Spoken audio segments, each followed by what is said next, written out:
Allahu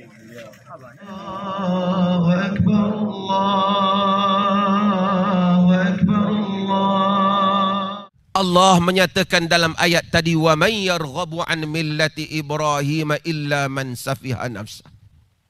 Sesiapa yang berpaling daripada agama Ibrahim, ia telah membodohkan dirinya. Ramai orang menyangka bahwasanya agama itu sekadar untuk kita melakukan ritual tertentu. Datang salat, kemudian pulang. Kemudian membaca Al-Quran, kemudian kita mati, kemudian kita masuk syurga.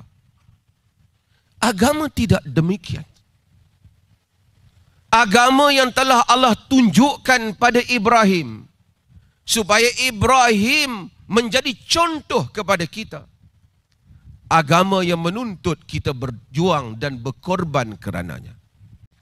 Allah Subhanahu wa ta'ala menuntut daripada kita setiap tahun mencontohi satu tindakan Ibrahim. Bukan sekadar sembelihan, tapi ia adalah simbolik bahawasanya mukmin, orang-orang yang beriman ini, mereka akan mengikuti jalan Ibrahim. Allah menjadikan Ibrahim khalil, menjadikan Ibrahim teman yang rapat. Ia tidak mencapai kedudukan teman yang rapat. Ia tidak mencapai kedudukan yang tinggi, melainkan setelah dia melalui pengorbanan yang hebat.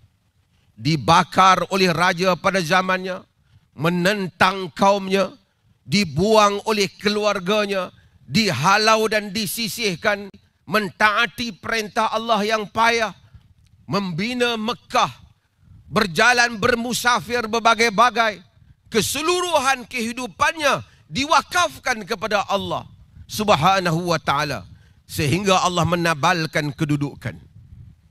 Allah menghendaki kita mencontohi sebagai mukmin sebahagian daripada apa yang Ibrahim buat. Bukan soal menyembelih yang mungkin mudah untuk kita lakukan, tetapi supaya mengingatkan kita, kita ini mempunyai hubungan dengan Ibrahim alaihissalam. Allah juga menabalkan Ibrahim. Tidak ada agama yang menolak Ibrahim. Ada agama yang menolak Isa alaihissalam. Ada agama yang juga tidak menerima Nabi kita Muhammad sallallahu alaihi wasallam. Tetapi Yahudi, Kristian, juga Islam, kesemuanya menabalkan Ibrahim alaihissalam. Kedudukan itu tidak dicapai melainkan melalui pengorbanan.